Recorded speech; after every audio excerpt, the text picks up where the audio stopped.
All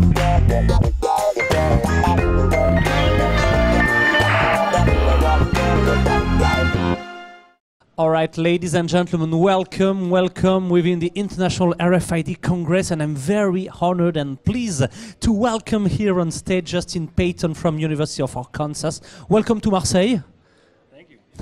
Oh, it's gonna work, hopefully. Oh, no, it's live, sorry for the public. Yes, it's gonna be better, right? Like, okay, let's try again. Welcome to Marseille. Thank you for having me. Thank you, Justin. So you're coming from Arkansas, from university. Why are you here?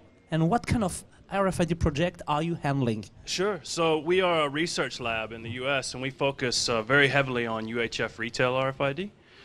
So we understand the U.S. retail market very well, but we also understand that this is a very international project.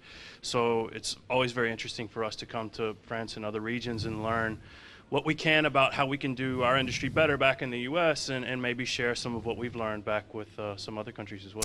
So I know that you have an expertise concerning pursuing omni-channel, so retail pursuing omni-channel. Could you explain much more about this omni-channel stakes that will change definitely the face of retail? Sure. So anyone who's familiar with retail now knows that with online stores coming on board and you see more and more physical stores that just aren't able to compete. It's a different world. It's a different way that consumers shop for products and they receive them back at their home. So it makes sense for retailers with a physical store, especially smaller retailers or mom and pop shops as we call them, to try to find some way to leverage some of these online channels to compete. So it's not just walk to the store and purchase what you want off the shelf anymore. It's do research online, purchase it online and ship it to the store, purchase it from a mobile app within the store, shipping items from the DC, shipping items from the store, all these different channels, and learning how physical retailers are going to be able to compete in the future. So why are retailers pursuing and what are they doing now? What kind of projects are they handling, mixing omni-channel stakes and benefits of the RFID? Sure. So omnichannel came first, so retailers are going to do that, one way or another. But RFID is a good enabler because RFID helps with the inventory accuracy piece.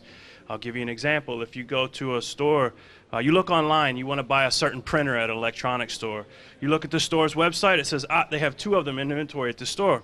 You drive down to the store, they don't have any. The customer is very, very upset. Disappointed. Yeah. So that inventory accuracy is much more important now than it even was back in the past, because it's one thing to not have it in the store when a customer goes down there just looking for it. It's another thing to tell the customer that it exists and then disappoint them.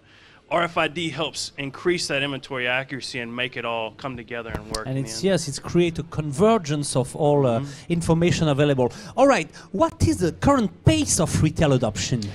Retail adoption is up and down. RFID is a new technology. They start 10 years before with Walmart, say in 1 year the world will have chips, and then 10 years after. Tell us more, much more. So you start with a big pilot, and then you go to another big pilot, and then you go to another big pilot. It's any new technology adoption. It goes through curves. It goes through ups and downs.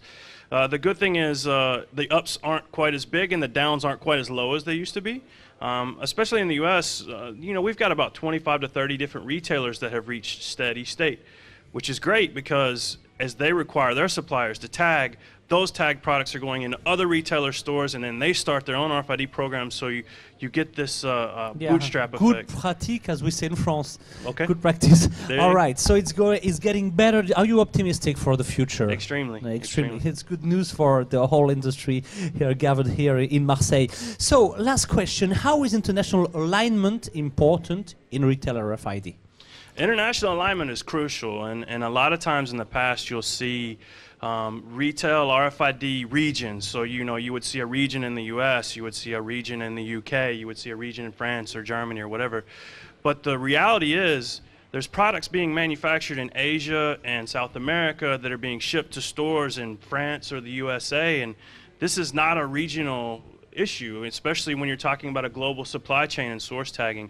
You really have to have some type of international alignment on RFID, and that's what we like to see, and that's really why we're here, to try to learn from the conference. Yes, I hope you get practical answers in any way. Justin, thank you very much for this return experience. Please come back whenever you want on this TV stage.